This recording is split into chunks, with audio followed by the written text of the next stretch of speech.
Well student, आज का जो वीडियो है वो लॉज ऑफ रिफ्रैक्शन और मोर अबाउट रिफ्रैक्टिव इंडेक्स के बारे में है। पिछले वीडियो में हमने रिफ्रैक्शन ऑफ लाइट पढ़ा था कि फिनोमिना क्या है रिफ्रैक्शन ऑफ लाइट की। लाइट जब एक ट्रांसपेरेंट मीडियम से दूसरे ट्रांसपेरेंट मीडियम में जिसकी ऑप्टिकल डेंसिटी डिफर होती है, इंटर करती है, तो अपने पास से लाइट डेविएट होती है। When it moves from rare to denser medium, it bend towards the normal. और जब dense से rare की ओर जाती है तो it moves away from the normal.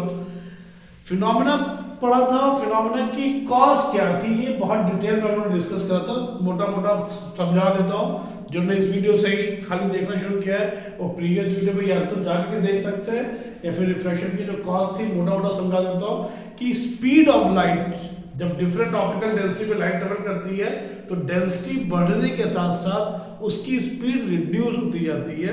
तो स्पीड में होने वाले चेंजेस की वजह से ही वो अपने पाथ से डेविएट होती है, जिसे कहते हैं रिफ्रैक्शन ऑफ लाइट। और आज का जो हम लोग का टॉपिक है पहला वो लोग कवर करेंगे लॉज ऑफ रिफ्रैक्शन। तो दो लॉज है रिफ्रैक्शन के। पहला लॉ तो बिल्कुल वैसा ही है जैसा आपने लॉ ऑफ रिफ्लेक्शन पढ़ा था कि इंसिडेंट रे एक ऑप्टिकल मीडियम से ट्रेवल करके दूसरा ऑप्टिकल मीडियम में इंटर करने जा रही है रे। तो ये जो सरफेस हमने ड्रॉ किया है z z डैश, ये वो इंटरफेस है जो दोनों मीडियम को सेपरेट कर रहा है। तो इंसिडेंट रे पॉइंट ऑफ इंसिडेंस में ड्रॉ किया गया नॉर्मल एंड रिफ्रैक्टेड रे। देखिए ओरिजिनल बात तो ये था, अगर मान लेते कि ये फर्स्ट मीडियम रेयर है और सेकंड मीडियम डेंस है तो बहुत अच्छे से उन्होंने पढ़ा था कि now it will bend towards the normal. Angle i से एंगल आर स्मॉल हो जाएगा। क्यों हो जाएगा ये भी एक्सप्रेशन उन्होंने पढ़ा था। तो incident ray, normal and refracted ray both lie on the same plane. ठीक है, जो लिखना हो वो डिक्टेट कर रहा हूं, लिख सकते हैं कि incident ray, normal and refracted रे लाई ऑन सेम प्लेन। ये है हमारा फर्स्ट लॉ। और जो सेकंड लॉ है जो कहलाता है स्नेल्स लॉ, वो क्या है ध्यान से देखिएगा। तो second law states that the ratio of sine of angle of incidence to the sine of angle of refraction for given pair of media, मतलब पेयर ऑफ मीडिया होना चाहिए। जैसे एयर से ग्लास में अगर आपने लिया है तो वो एयर अगर आई आप चेंज भी कर रहे हो तो उसकी करस्पॉन्डिंग आर का जो चेंज होगा वो इसको तभी फॉलो करेगा जब एयर टू ही ग्लास आप बात कर रहे हो। For given pair of media and for given wavelength of light, यानी कि मोनोक्रोमेटिक लाइट की यहाँ पे बात हो रही है। ठीक है, मोनोएटॉमिक यानी कि लाइट ऑफ सिंगल वेवलेंथ। तो when light enters from one medium, या फिर कह सकते हैं when monoatomic light travels from one medium to another medium, then the ratio of sine of angle of incidence to the sine of angle of refraction is constant for given pair of media। अगर wavelength fixed है तो given pair of media के लिए sign आई और sign are का ratio constant होगा। अब क्योंकि ट्रिग्नोमेट्री भाई हम लोग के 9th 10th में इंट्रोड्यूस हुई थी तो मैं आपको थोड़ा सा बता दूं कि साइन के बारे में आपने पढ़ रखा होगा। एक्यूट एंगल के लिए साइन एक इंक्रीजिंग फंक्शन होता है। जैसे याद करिए साइन 0 की वैल्यू 0 थी, साइन 30 की वैल्यू 1/2, 0 से थोड़ा बड़ा वैल्यू है। 45 की वैल्यू 1/√2, ये 1/2 से बड़ी वैल्यू है। यानी अगर एंगल बढ़ता है तो साइन के फंक्शन की वैल्यू बढ़ती है। तो साइन एक इंक्रीजिंग फंक्शन है और ये जो लॉ कह रहा है कि sine I upon the sine R constant है। इट मींस कि अगर आई एंगल इंक्रीज होगा तो सेम पेयर ऑफ मीडिया में सेम वेवलेंथ ऑफ लाइट के लिए वेवलेंथ भी नहीं चेंज होनी चाहिए, एंगल आर भी उतना इंक्रीज हो जाएगा जिससे ये रेशियो है sine I upon sine R वो कांस्टेंट रहे। वरना सोचिए अगर न्यूमरेटर इंक्रीज हो रहा है, डिनोमिनेटर अनचेंज है या डिक्रीज हो रहा होता तो फ्रैक्शन की वैल्यू इंक्रीज हो जाती। अगर न्यूमरेटर मान लीजिए डिक्रीज हो रहा है, डिनोमिनेटर डिक्रीज होने की वजह साइमल्टेनियसली उतना ही या इंक्रीज हो जाए तो भी ये वैल्यू कांस्टेंट नहीं रहेगी। कांस्टेंट होने के लिए जितना इंक्रीमेंट फ्रैक्शन में न्यूमरेटर में होगा उतना ही डिनोमिनेटर में होना चाहिए। तो ये जो रेशियो है साइन आई अपॉन में साइन आर, वो गिवन पेयर ऑफ मीडिया और गिवन अगर पेयर ऑफ मीडिया भी सेम है, लेकिन मान लीजिए फर्स्ट एक्सपेरिमेंट में आपने येलो कलर की लाइट यूज करी, सेकंड में ग्रीन कलर की लाइट यूज करी, तो ये रेशियो फिर कांस्टेंट नहीं जाएगा। तो वेवलेंथ भी क्या होनी चाहिए, सेम। वेवलेंथ को सेम करने के लिए हमने बात करी कि monochromatic light of single colour, इसका वेवलेंथ चेंज नहीं हो रहा, उसको ले लेते हैं। तो साइन आई अपॉन में साइन आर ये कांस्टेंट होगा और इस कांस्टेंट को ही कहते हैं, आज का जो हमारा टॉपिक है, इस कांस्टेंट को ही कहते हैं refractive index of second medium with respect to first. क्या कहते हैं, 1 μ2। पहली बात तो ये u नहीं लिखा है, म्यू लिखा हुआ है, कुछ बुक्स में ये म्यू से है, कहीं कहीं पे ये एल से भी शो किया गया है। तो 1 μ2 is called refractive index of second medium जिसमें लाइट इंटर कर रही है with respect to first medium. With respect to भी एक्सप्लेन करेंगे क्योंकि रिलेटिव है, इसका मतलब ये जो रिफ्रैक्टिव इंडेक्स आ रहा है टर्म, ये रिलेटिव है। अब रिलेटिव वर्ड का मतलब क्या होता है पहले तो मैं आपको ये बताता हूँ, फिर जो रिफ्रैक्शन हमने पढ़ा था कि रिफ्रैक्शन का मेन कॉज था स्पीड का चेंज होना। तो कितनी स्पीड चेंज होगी जब लाइट एक मीडियम से दूसरे मीडियम में जा रही है, वो भी बताएगा यही रिफ्रैक्टिव इंडेक्स। इसलिए ये एक बहुत ही इंपॉर्टेंट टर्मिनोलॉजी है। तो देखिए रिलेटिव वर्ड, तो सेकंड लॉ पहले क्लियर है। फर्स्ट लॉ क्या है कि incident ray, normal and refracted ray both lie on the same plane.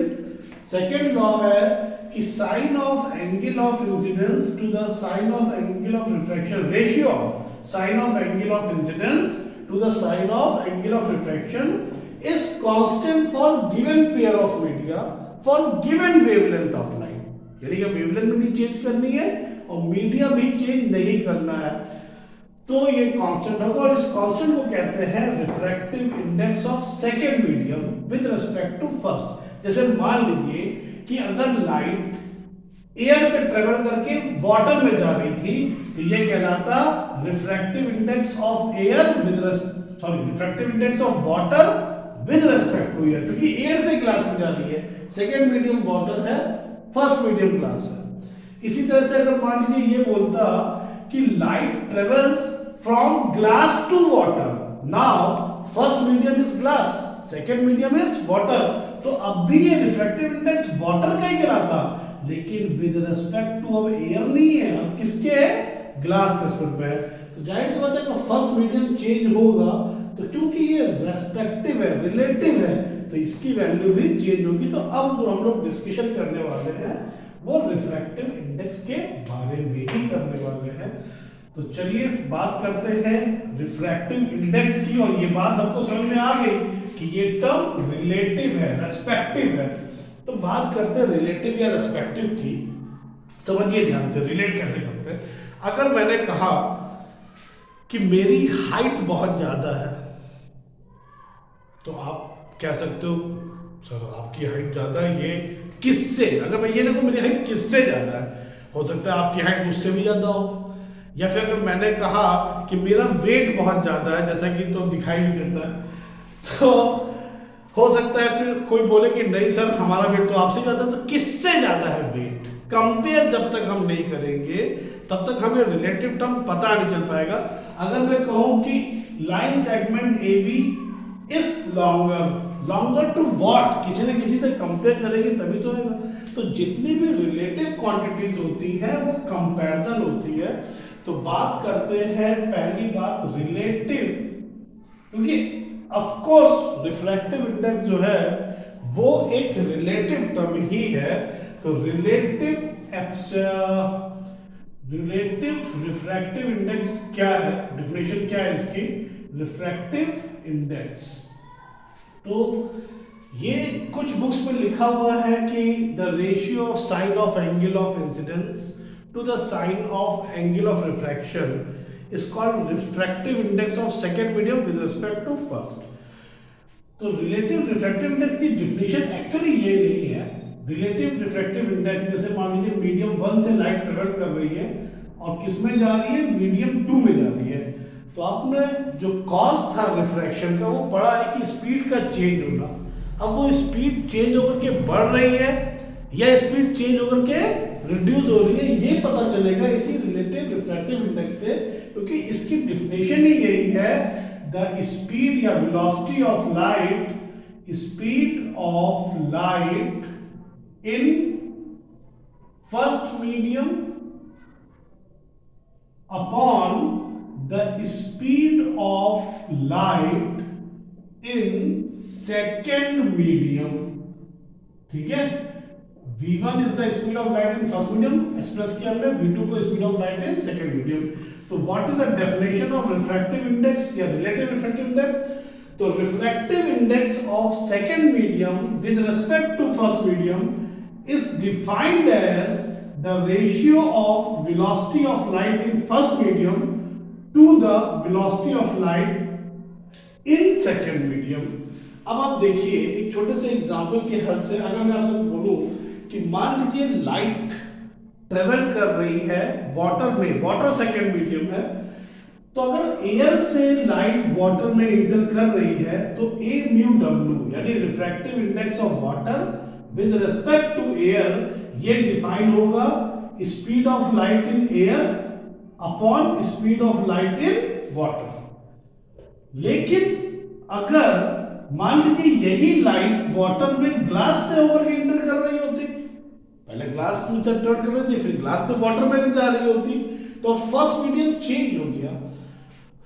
Glass क्योंकि ज्यादा डेंस है वाटर से, तो जाहिर सी बात है ये जो लिखेंगे speed of light in glass upon में speed of light in water, तो डिनोमिनेटर तो सेम है, लेकिन न्यूमरेटर चेंज होने के से ये रेशियो तो बदल गया ना। इसका मतलब सेम मीडियम का रिफ्रैक्टिव इंडेक्स, वाटर का रिफ्रैक्टिव इंडेक्स जो कि पहले एयर के स्पीड में कुछ और था, ग्लास के स्पीड में कुछ और हो गया, तो ये रेस्पेक्टिव है, इसीलिए डिफिनेशन लिखवाया for given pair of media. अब अगर मान लीजिए यही वाटर में लाइट पेट्रोल से इंटर कर रही होती या ग्लिसरीन से इंटर कर रही होती या किसी अनदर ट्रांसपेरेंट लिक्विड से इंटर कर रही होती जिसकी ऑप्टिकल डेंसिटी वाटर की ऑप्टिकल डेंसिटी से डिफर है, तो उस लिक्विड से लाइट क्योंकि वाटर में इंटर कर रही है, तो अब इसको डिफाइन करेंगे speed of light in that liquid from which light is या in which light is incident to the speed of light in water, जिसमें लाइट ट्रेवल कर रही है आफ्टर रिफ्रैक्शन। तो आप देख सकते हैं तीनों ही केस में रिफ्रैक्टिव इंडेक्स तो हम वाटर का ही निकाल रहे हैं, क्योंकि फर्स्ट मीडियम डिफर है, इसलिए ये रेशियो हर बार जो आ रहा है वो डिफरेंट आ रहा है, इसीलिए इस रेशियो को रिलेटिव रिफ्रैक्टिव इंडेक्स कहते हैं। लेकिन अगर मान लीजिए हमें टैबुलेशन करना होता कि हमें वाटर का रिफ्रैक्टिव इंडेक्स फाइंड करना है, तो हमें कुछ ऐसा इजी हो गई, वाटर का रिफ्रैक्टिव इंडेक्स किसके असल में, अगर फर्स्ट मीडियम हर एक टर्म के लिए सेम कर दिया जाए, सेकेंड मीडियम वो रखे जिस मीडियम का रिफ्रैक्टिव इंडेक्स फाइंड करना हो, फर्स्ट मीडियम अगर सबके लिए सेम कर दिया जाए, तो फिर जो रिफ्रैक्टिव इंडेक्स आता है इसे कहते हैं एब्सोल्यूट रिफ्रैक्टिव इंडेक्स।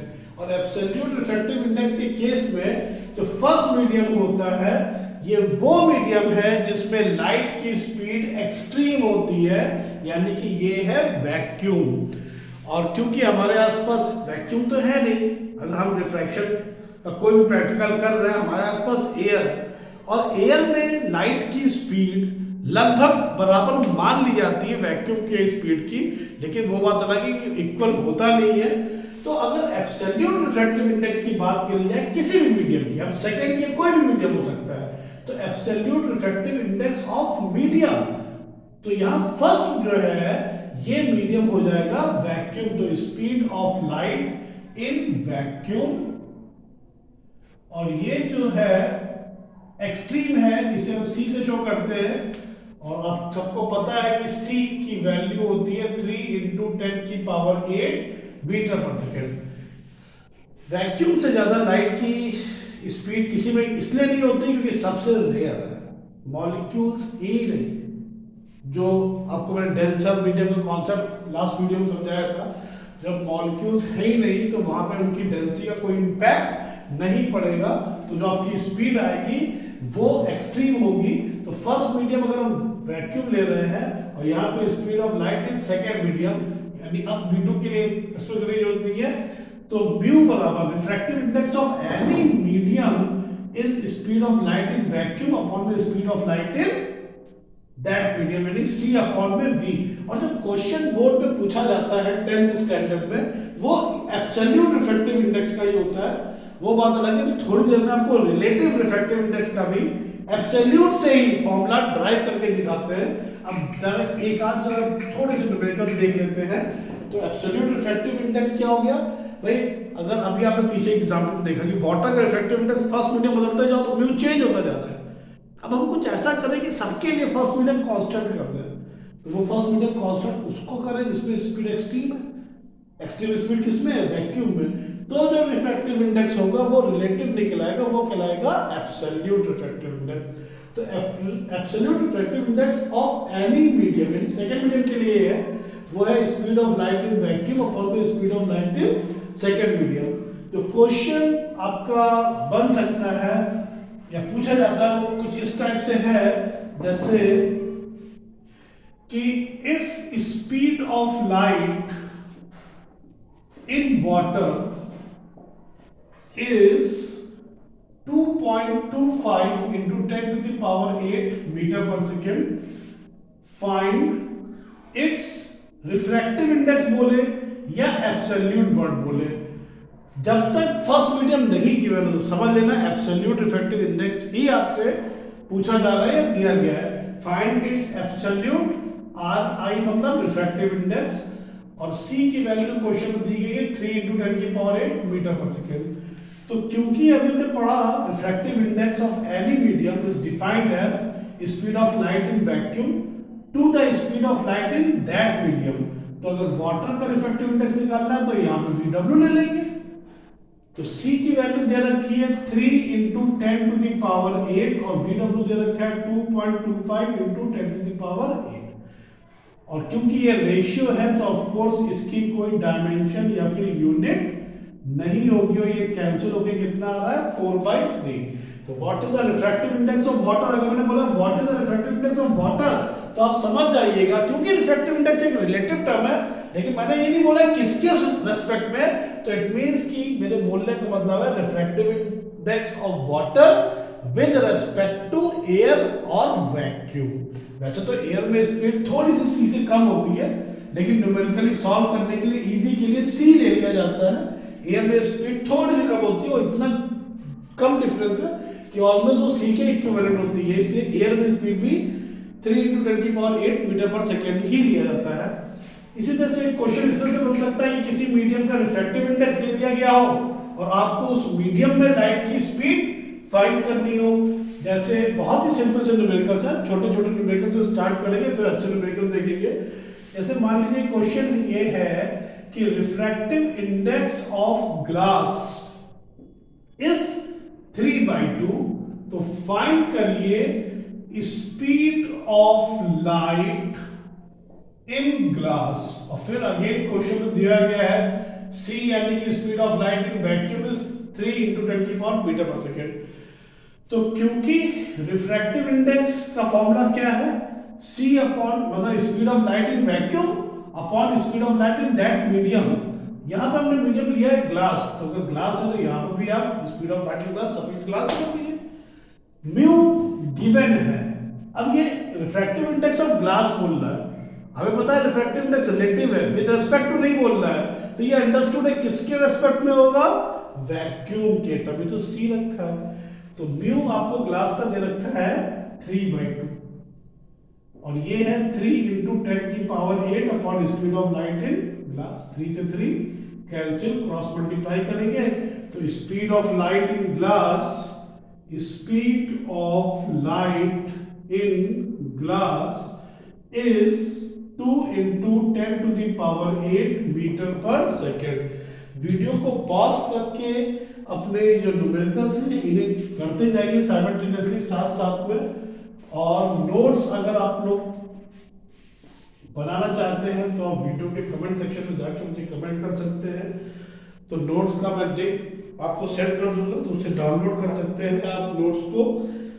तो आपका रिफ्रैक्टिव इंडेक्स मेरे ख्याल से क्लियर हो गया होगा, एब्सोल्यूट रिफ्रैक्टिव इंडेक्स क्या होता है। अब बात करते हैं कि जाहिर सी बात है, तो refractive index of water with respect to air तो पता है हमें। जैसे मान लीजिए AUG की अगर हम बात करें, रिफ्रैक्टिव इंडेक्स ऑफ वाटर, तो speed of light in air upon speed of light in water ही तो है। तो जिस मीडियम का रिफ्रैक्टिव इंडेक्स है उस मीडियम के स्पीड के इनवर्सली प्रोपोर्शनल है। म्यू इनवर्सली प्रोपोर्शनल है किसके?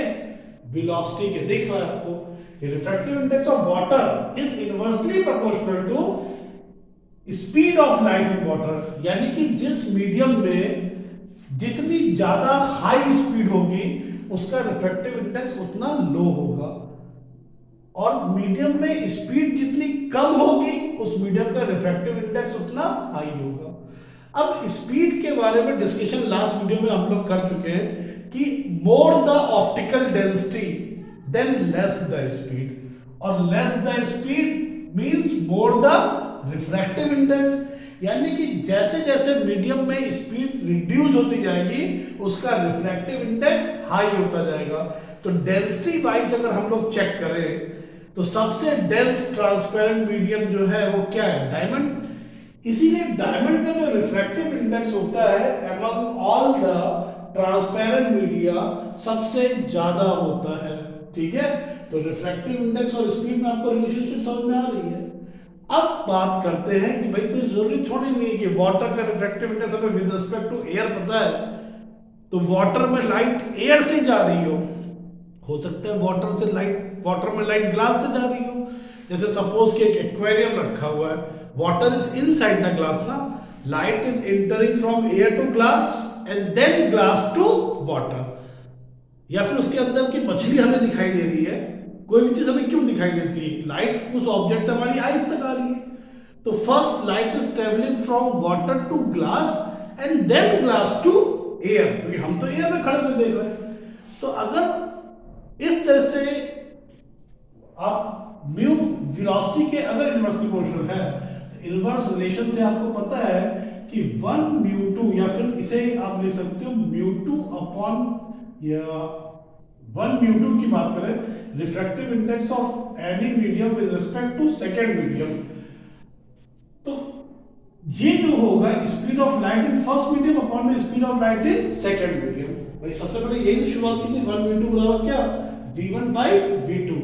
अब अगर हम अप एंड डाउन c से c by v1 upon c by v2 अगर हम लिखते हैं, ठीक है,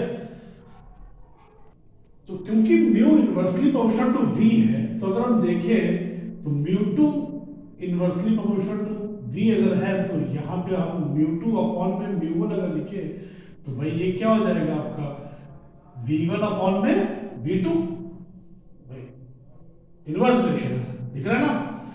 अब ऊपर नीचे हम c से मल्टीप्लाई या डिवाइड करते हैं तो इसे c by v1 अपॉन में c by v2, v1 by c by v1 by v2 भी लिख सकते हैं। तो μ2 अपॉन μ1 ही 1 μ2 है, और ये देखिए refractive index of first medium upon the refractive index of second medium. तो ये थोड़ा सा गलती हो गई है यहाँ पे, c से अप एंड डाउन इंटू कर लें अगर तो भाई c बाई μ2 बाई प्रोपोर्शन का साइन हटा दिए, इक्वल लगा दीजिए, तो यहाँ पे c v1 अपॉन में c v2 से आप क्या लिख सकते हो c by v2 into v1 by c, या फिर c by v2 whole upon अगर जाएगा तो c बाई v1, और c बाई v2 यही है refractive index of second medium with respect to air, और c बाई v1 है refractive index of first medium with respect to air. तो 1 μ2 का मतलब refractive index of second medium upon refractive index of first medium. ये कौन से refractive index की बात कर रहा है? एब्सोल्यूट। जैसे मान लीजिए कि अगर हमें निकालना हो, छोटा सा क्वेश्चन है, क्वेश्चन आपको दे रखा है कि refractive index of water is given 4/3 and refractive index of glass is given 3/2. So refractive index of water, that means with respect to air क्या होगा, refractive index of glass means with respect to air ही है. You have to find, क्या find करना है आपको, find करना है refractive index of water with respect to glass. अब लाइट ग्लास से वाटर में जा रही है भाई, तो अभी आप ये फॉर्मूला लगाइए, क्योंकि 1 μ2 क्या लिखा है, μ2 अपॉन μ1 विद रिस्पेक्ट टू, तो एयर ही है ना, तो 1 पे अगर ग्लास है 2 पे वाटर है, तो इसे क्या लिख सकते हो, refractive index of water upon refractive index of glass. तो वाटर का रिफ्रैक्टिव इंडेक्स कितना दे रखा है भाई, 4/3, ग्लास से कितना 3/2, तो ये रेशियो कितना आ जाएगा 8/9. अब आप देखिए ध्यान से, क्योंकि जब रिफ्रैक्टिव इंडेक्स की बात चल रही थी तो रिफ्रैक्टिव इंडेक्स रिलेटिव होता है, ये हम लोग को समझ में आ गया कि भाई लाइट इंटर कर रही है वाटर में, तो कहां से इंटर कर रही है ये भी पता होना चाहिए. तो 1 μ2 को डिफाइन किया था velocity of light in first medium, तो velocity of light in second medium.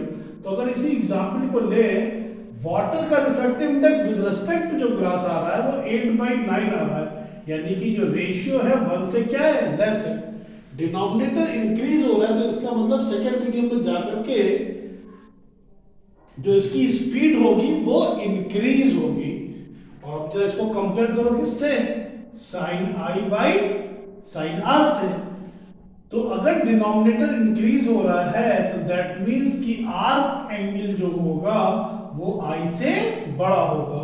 तो क्या पढ़ा था हमने वीडियो में, फर्स्ट वीडियो में, कि when light travels from denser to rare, ये तो पता है कि ग्लास वाटर के रेस्पेक्ट में डेंस है, तो लाइट देखिए जब डेंस से रेयर में ट्रेवल कर रही है तो आर एंगल आई से ग्रेट आ रहा है. दैट मींस कि light is moving away from the normal.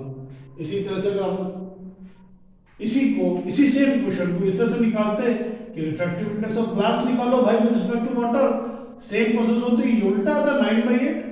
Now numerator is more than denominator, यानी कि ये रेशियो 1 से बड़ा है. तो इट मींस कि I ग्रेट होगा R से या R ग्रेट होगा I से, सॉरी R लेस होगा I से. तो अगर लाइट रेयर मीडियम से डेंस मीडियम में जा रही है तो R कम होगा, यानी कि अगर लाइट रेयर मीडियम से इंटर कर रही है, इंसिडेंट हो रही है रेयर मीडियम से और डेंस में ट्रेवल कर रही है, तो it will bend towards the normal. R की वैल्यू जो हो रही है वो रिड्यूस हो रही है. तो absolute refractive index I hope समझ में आ गया होगा.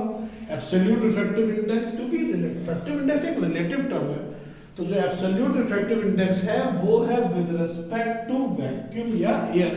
सबके लिए सेम मीडियम फर्स्ट मीडियम मान लिया, और रिलेटिव अगर निकालना है इसी तरह से, तो ये जो फॉर्मूला आपको बताया है कि 1 μ2 सेकेंड मीडियम का रिफ्रैक्टिव इंडेक्स फर्स्ट मीडियम कुछ भी हो उसके साथ निकालना है, तो absolute refractive index of second medium upon absolute refractive index of first medium. एक आध एग्जांपल्स और देख लेते हैं इसके. जैसे मान लीजिए आपको क्वेश्चन में बोल रहा है कि रिफ्रैक्टिव इंडेक्स ऑफ ग्लास वो 3/2 है, ठीक है, और किसी लिक्विड का रिफ्रैक्टिव इंडेक्स जो दे रखा है, वो लिक्विड का रिफ्रैक्टिव इंडेक्स दे रखा है 5/3. अब आपको ग्लास का रिफ्रैक्टिव इंडेक्स निकालना है लिक्विड के रेस्पेक्ट में. दैट मींस कि लाइट जो है लिक्विड से ग्लास में ट्रेवल कर रही है, तभी तो फर्स्ट मीडियम लिक्विड को लिया गया, सेकंड मीडियम ग्लास को. तो जो फॉर्मूला है वो याद रखिएगा, 1 μ2 बराबर refractive index of second medium upon refractive index of first medium. Second यहाँ ग्लास है तो μg अपॉन में μl. μg की वैल्यू कितनी गिवन है 3/2, μl की वैल्यू कितनी गिवन है 5/3. तो ये सॉल्व करके कितना आ गया भाई 9/10.